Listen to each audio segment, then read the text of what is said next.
Welcome to Tarik Talk. Let's get into this episode. Frieze New York is back for 2026, returning to the shed from May 13th through May 17th, and once again transforming New York City into the center of the global contemporary art world. This year marks the 15th edition of Frieze New York, and the energy around the fair feels bigger than ever. Located in Hudson Yards, the shed has become the home of Frieze New York over the last several years, and the venue itself really changes the experience of the fair. Unlike the older tent structure Frieze used on Randall's Island years ago, the shed gives the event a more architectural, urban, and integrated feeling with the city. You walk outside and immediately you're surrounded by galleries, museums, restaurants, Chelsea exhibitions, the High Line, and non-stop activity across Manhattan during Frieze Week. For anyone unfamiliar with Frieze, this is one of the most influential art fairs in the world. Alongside editions in London, Los Angeles, and Seoul, Frieze New York has become one of the key moments on the international art calendar, where collectors, curators, museum directors, artists, celebrities, and galleries all come together under one roof.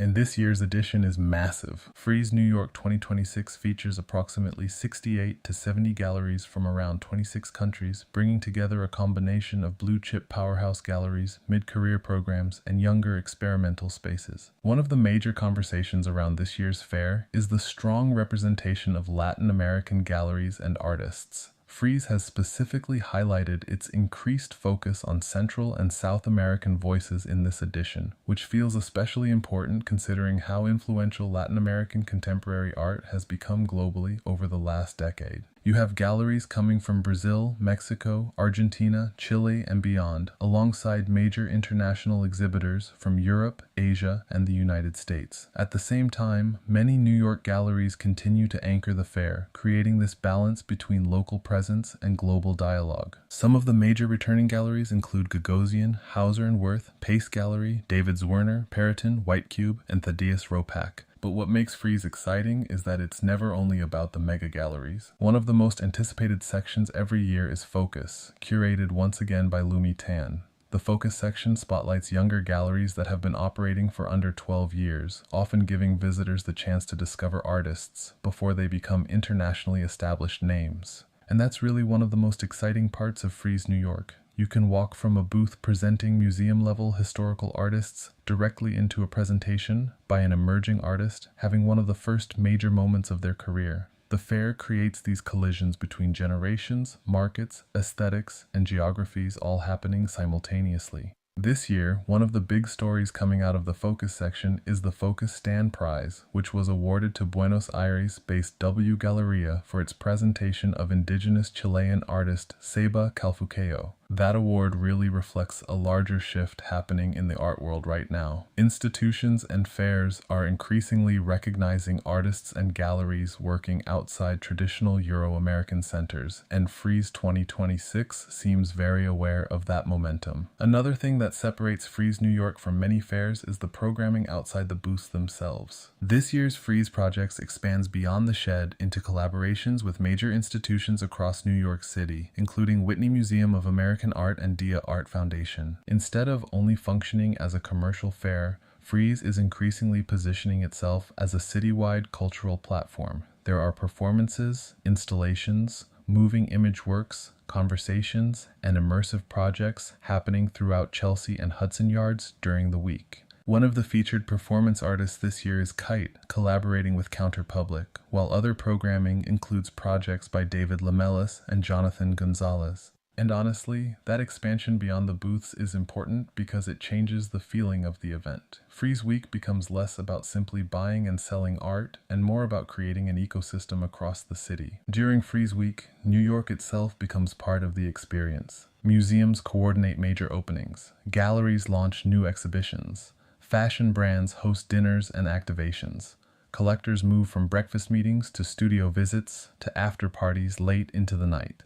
The city becomes completely saturated with contemporary art. And speaking of fashion, Frieze has increasingly become a crossover moment between the art world and luxury fashion culture. Vogue even highlighted the fashion presence at the opening days of this year's fair, emphasizing how Frieze has become a social and cultural event far beyond just the art itself. That crossover between art, design, fashion, architecture, and lifestyle feels especially strong this year because Frieze Week overlaps with NY6 design and several other cultural events happening across the city. So visitors aren't only seeing gallery booths, they're experiencing New York during one of the busiest creative weeks of the year. And when we talk about partnerships and collaborations, Frieze 2026 is also leaning heavily into institutional relationships. The collaborations with the Whitney and Dia Foundation are major examples, but the fair also continues partnerships with nonprofits and curator-led initiatives. That balance between commercial success and institutional credibility is part of why Frieze remains so influential.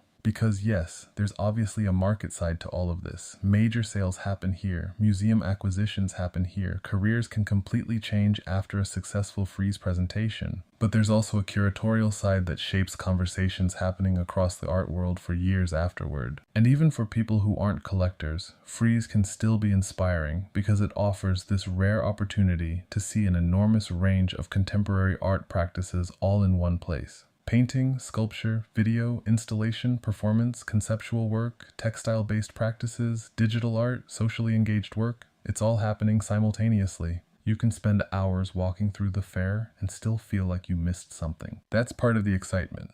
There's also something fascinating about the psychology of an art fair itself. Galleries spend months preparing these booths. Artists create works specifically for these presentations. Booth layouts are designed almost like temporary exhibitions. Every wall, every lighting decision, every placement matters. And for 5 days, this temporary city of art exists inside the shed. Then suddenly it disappears. The works go back into collections, museums, storage, galleries, or shipping crates traveling across the world to the next destination. There's something very cinematic about that. And for New York specifically, Frieze continues to reinforce the city's role as one of the global capitals of contemporary art. Even in an era where the art world is increasingly international and decentralized, New York still holds enormous influence. During Frieze Week, you really feel that concentration of energy. Curators from major museums, international collectors, emerging artists, critics, journalists, influencers, and art lovers all moving through the same spaces at the same time.